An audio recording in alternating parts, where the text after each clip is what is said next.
আপনি যদি কারো প্রতি হিংসা করেন তাহলে কি হবে? আপনার ক্ষতি কি? আপনার যত নেক আমল ধ্বংস হয়ে যাবে।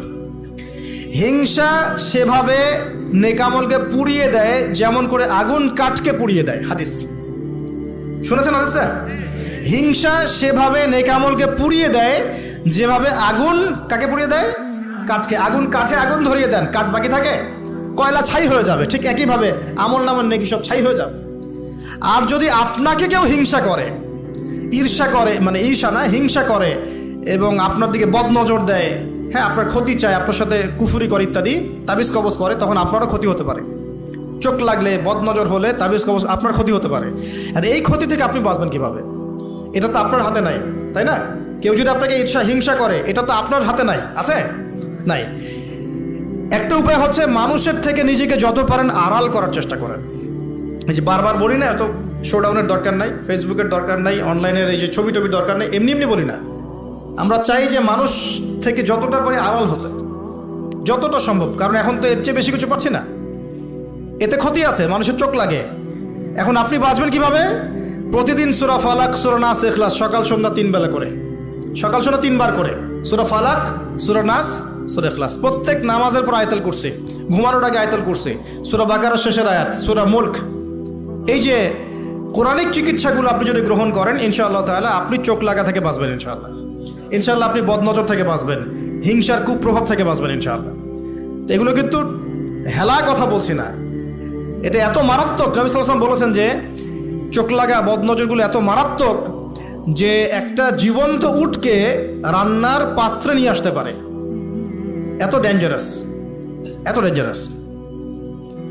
তো হিংসা করবেনও না, হিংসার শিকারও যেন না হন। এই জন্য সূরা ফালাককে বেশি বেশি তিলাওয়াত করবেন। কুল আউযু বিরাব্বিল ফালাক মিন শাররি মা খালাক ওয়া মিন শাররি গাসিকিন ইযা ওয়াকাব ওয়া মিন শাররিন নাফাসাতি ফিল উকাদ ওয়া মিন শাররি হাসিদিন ইযা হাসাদ। আমি হিংসুকের হিংসা থেকে আল্লাহ তোমার আশ্রয় চাচ্ছি যখন সে হিংসা করে।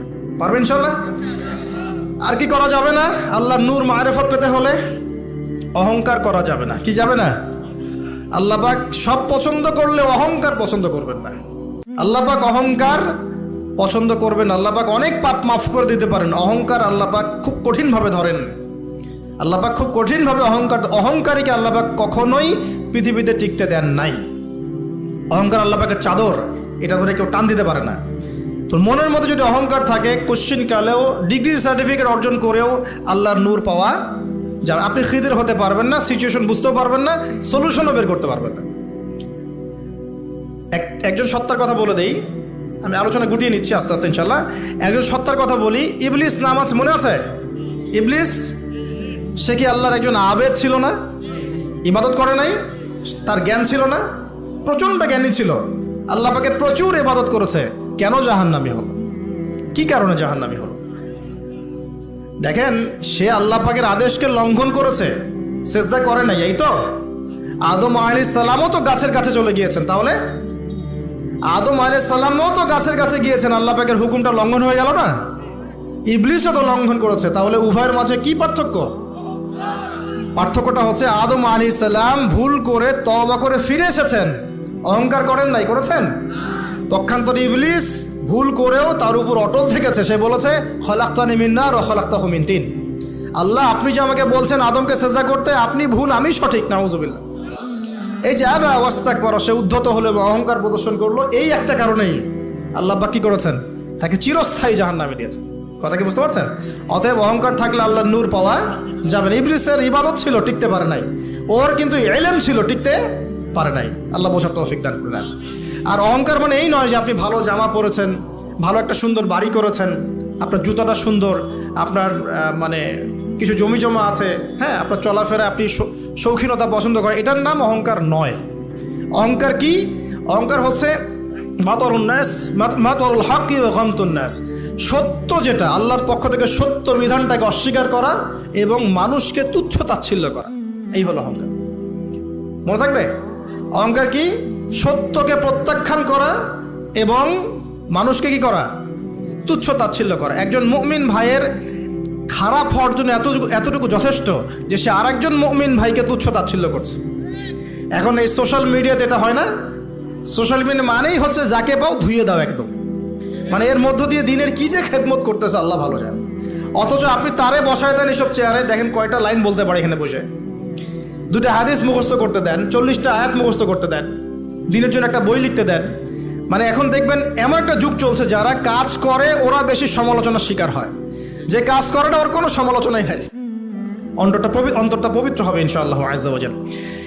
হিংসা করা যাবে না, আল্লাহ নূর পেতে হলে অহংকার করা যাবে না। 3 নম্বর একটা জিনিস বলে দেয়, কি করা যাবে না? কাউকে অপবাদ দেওয়া যাবে না। কাউকে কোনো মিথ্যা অপবাদ দিলে অন্যের হকে আপনি দায়গ্রস্ত হয়ে যাবেন, তখন অন্যের হকের দায়গ্রস্ততা পূরণ করতে আল্লাহর কাছে আপনাকে কঠিন বিচারের সম্মুখীন হতে হবে। অন্যের উপর অপবাদ দিলে, অন্যের নামে গীবত করলে এবং সমালোচনার অপসংস্কৃতির চর্চা করতে থাকলে আল্লাহর নূর পাওয়া যাবে না। 4 নম্বর কি? 4 নম্বর পরশ্রী কাতরতা। অন্যের সুখ দেখে, উন্নতি দেখে, অগ্রগতি দেখে আপনার সহ্য হয় না, জলে। ঠিক আছে, এইরকম মিন মাইন্ডেড মানে ছোট লোকের মনোভাব থাকলে কোশ্চিনকালে আল্লাহ নূর কলবে আসবে না। আর 5 নম্বরটা হচ্ছে মানুষের প্রতি দয়ালু হতে হবে। কি হতে হবে? দয়ালু। দয়ালু মানে কি? যে সবাইকে আগে নিজের ভাই মনে করতে হবে। একজন ব্যক্তি পলিটিশিয়ান হোক, মিলিটারি সেক্টরে থাকুক, পুলিশ হোক, বিজিবি হোক, আনসার হোক, সাধারণ মানুষ হোক, যুবক যুবতী, কিশোর কিশোরী যেই হোক, এদেশের সবাই আমার আপন ভাইয়ের মতো, সবাই আমাদের ভাই, সবাই মুসলিম ভাই। হ্যাঁ, ওদের মধ্যে মাযহাবী পার্থক্য থাকতে পারে, তরিকার পার্থক্য থাকতে পারে, পলিটিক্যালি পার্থক্য থাকতে পারে, মতাদর্শের পার্থক্য কি থাকতে পারে না? থাকতে পারে। সবার মত কি একরকম হতেই হবে? কিন্তু তারা সবাই আমার মুসলিম ভাই। যতক্ষণ পর্যন্ত না তারা প্রকাশ্য কোনো কুফরির ঘোষণা দিয়েছে, ততক্ষণ পর্যন্ত কি সবাই মুসলিম ভাই। আগে সবাইকে ভাই মনে করে জনদরদিত হতে হবে। আগে সবার ভালোটা বুঝতে গেলে আগে জনদরদিত হতে হবে, রহম দিলওয়ালা হতে হবে। আপনি হকের উপর থাকবেন, ন্যায়টা ন্যায় হবে, অন্যায় অন্যায়। ন্যায় যদি আমার দুশ্মনও করে সেটাও ন্যায়, আর অন্যায় যদি আমার বাড়ির লোক করে সেটা অন্যায়। একটা সৎ অন্তর লাগবে তো আগে। এই রহম দিলওয়ালা না হতে পারলে খিদির হওয়া যাবে না। কারণ আল্লাহ পাক খিদির সম্পর্কে বলেছেন যে আমি খিদির আলাইহিস সালামকে আমার পক্ষ থেকে রহমত দিয়েছিলাম, দয়া দিয়েছিলাম। সুবহানাল্লাহ। ওয়া আল্লামনাহু মিন লাদুন্না ইলমা, এবং আমি আল্লাহ খিদিরকে আমার পক্ষ থেকে জ্ঞান শিক্ষা দিয়েছিলাম। তো এই কয়েকটা বিষয় করা যাবে, আর কিছু কিছু বিষয় করা যাবে না। এগুলো যদি মেনে চলতে পারি ইনশাআল্লাহ আমাদের কলবের মধ্যে আল্লাহর পক্ষ থেকে আল্লাহর নূর আসবে। সেটা হলো, কোরআন একটা সূরা আছে, সূরার নামই হচ্ছে সূরা নূর। কি নাম? এই সূরার উপর যদি আপনি আমি আমল করতে পারি ইনশাআল্লাহ তাআলা আল্লাহর নূর এবং মারিফত পাওয়া যাবে। কেন পেতে হবে এগুলো? কারণ এগুলো পেলে আমরা সেটা দেখবো যা সবাই দেখতে পারবে না, আমরা সেটা শুনবো সবাই সেটা শুনবে না, আপনি সেটা উপলব্ধি করবেন সবাই সেটা উপলব্ধি করতে পারবে না। বাহ্যিকভাবে সবাই একটা কিছু বুঝবে, কিন্তু আপনি রিয়েলিটি বুঝতে পারবেন যে আসলে বাস্তবটা কি হচ্ছে। এবং বাস্তবতা বুঝতে পারলে পরেই আমরা ইনশাআল্লাহ তাআলা ওই ফিতনাগুলো চিহ্নিত করতে পারবো, সেখান থেকে বাঁচার পথ খুঁজতে পারবো ইনশাআল্লাহ।